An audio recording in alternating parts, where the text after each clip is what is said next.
Bonjour, le 12 décembre prochain, nous fêterons les 10 ans du média Aliency. Nous étions là pour décrypter les changements profonds de cette décennie, mais à l'aube de cet anniversaire, nous avons l'impression d'être au tout début. Disruption et crise s'accélèrent, et plus que jamais, nous voulons tous un numérique porteur de sens. Cette émission, c'est justement l'occasion de vous présenter ces patrons et managers de la tech qui forgent notre avenir numérique.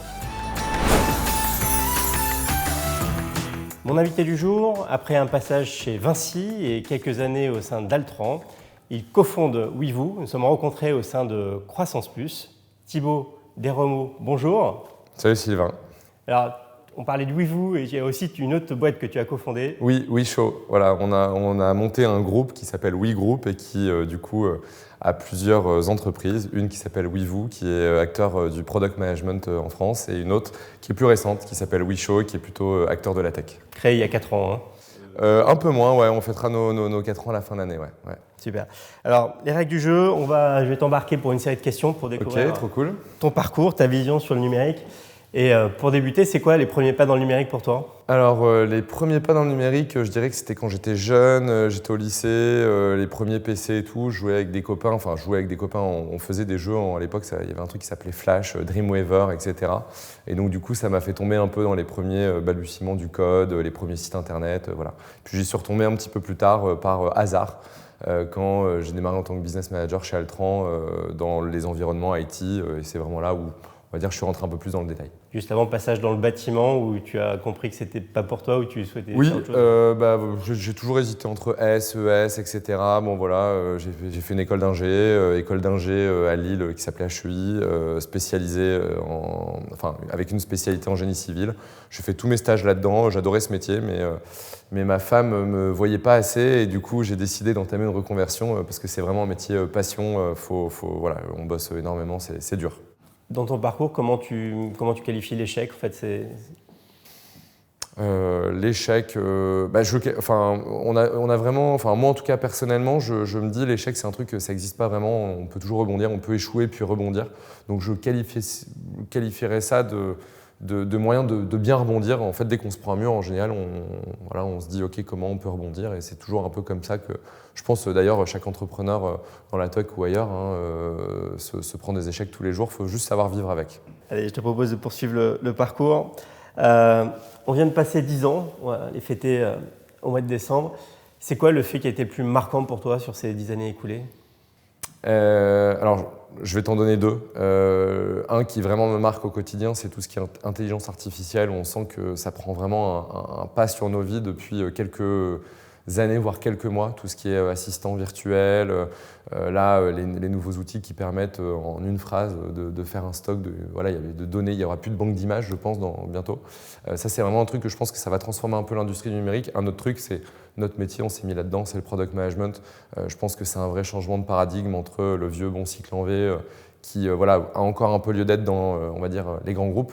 Mais on voit qu'il y a vraiment une jeune génération qui est en train de pousser tout ça pour arriver avec, ça démarre avec l'agilité, puis ensuite le product management, et on voit que ça fait des choses juste formidables. C'est pas facile à mettre en œuvre dans les grands groupes, mais je pense que c'est vraiment ça qui a marqué l'industrie sur les 10 dernières années, et je pense qu'on a encore bien 10 ans devant nous, quoi. Il y a un troisième jeu que tu partages avec nous, c'est ta vision de l'hypercroissance de certaines boîtes en fait. Ouais. Moi, ma vision aujourd'hui de l'industrie du numérique, c'est que je pense qu'en fait, elle va être de plus en plus morcelée. C'est-à-dire qu'il va y avoir, je pense, beaucoup d'acteurs qui vont subir une hypercroissance, mais en partant d'un groupe d'individus. Je crois de moins en moins à des sociétés de 40 000 personnes qui vont des mastodontes difficiles à déplacer. Aujourd'hui, créer une boîte, ça n'a jamais été aussi simple. On voit qu'il y a de plus en plus de solopreneurs qui s'entourent, les freelances. Il y a tout un écosystème qui a été mis en place avec la French Tech, France Digital, etc. pour donner à l'envie de jeunes de monter leur boîte. Et voilà, je pense que les talents résideront dans ces multi-expertises, on va dire ces expertises qui vont se monter autour de boîtes et plus des acteurs généralistes, entre guillemets. Je te propose de choisir une question de 1 à 5. Eh bien, 5. Allez.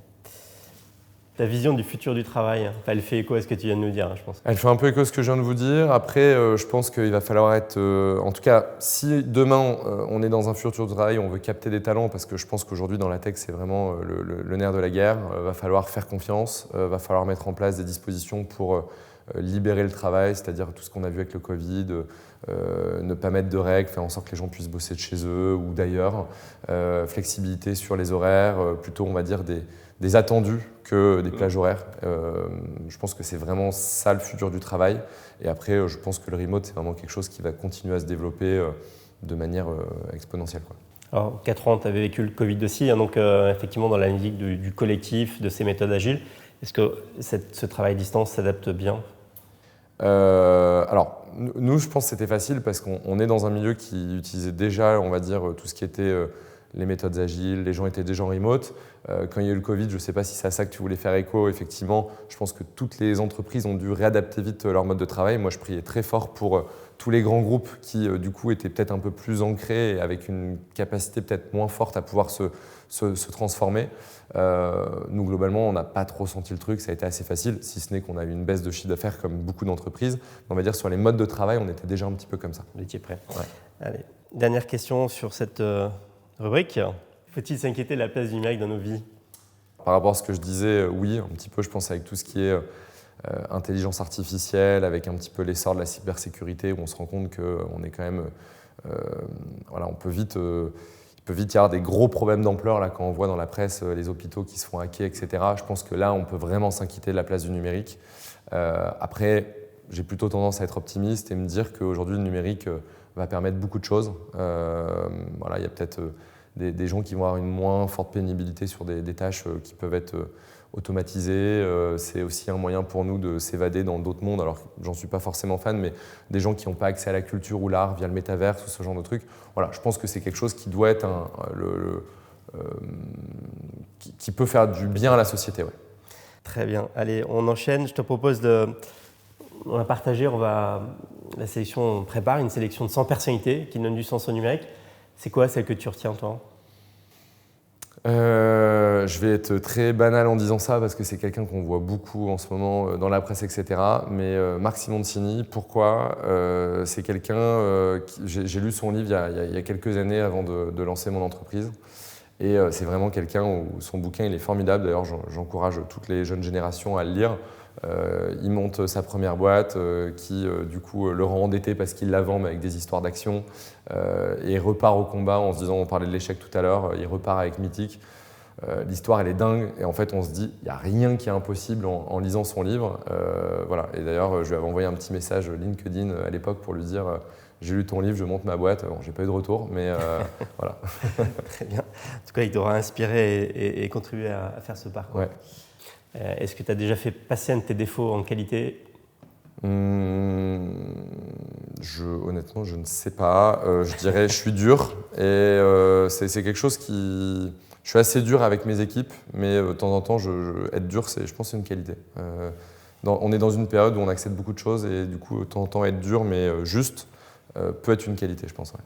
Thibaut, on arrive à l'issue de cet entretien. Est-ce que tu as un message à passer aux équipes Alliancy pour ces 10 ans qu'on fête cette année? Déjà, je vous souhaite dans 10 ans, je sais pas, qu'on se revoie, etc. Non, plus sérieusement, peut-être, je vous souhaite de mettre peut-être un peu plus l'accent sur, on va dire, les jeunes générations, un petit peu, on va dire, tout ce qui va être lié à ces entrepreneurs qui veulent un petit peu changer la manière d'être. C'est pas toujours facile aujourd'hui. Et c'est vrai que les médias, de manière générale, mettent beaucoup l'accent sur les grands groupes, etc. Parce que souvent, il y a la bourse, il y a le CAC 40, c'est des gros acteurs, on en entend beaucoup parler dans la presse. Et j'espère que voilà, il y aura cette tendance de fond que vous êtes en train d'accompagner justement à mettre en avant des acteurs. La preuve, c'est qu'aujourd'hui, je ne me sens pas être un gros acteur et pourtant on se parle aujourd'hui. Et pour conclure, est-ce que le numérique est vraiment forever pour toi? Oui, je pense, ouais. Je pense demain, je pense que toute ma carrière sera probablement dans le numérique ou des choses qui toucheront, ouais. Thibaut, merci. Avec plaisir. Merci à vous de nous avoir suivis et puis je vous invite surtout à découvrir les autres portraits de Numérique Forever et puis rendez-vous le 12 décembre pour ces 10 ans. Merci à vous. Merci Thibaut. Merci. Au revoir.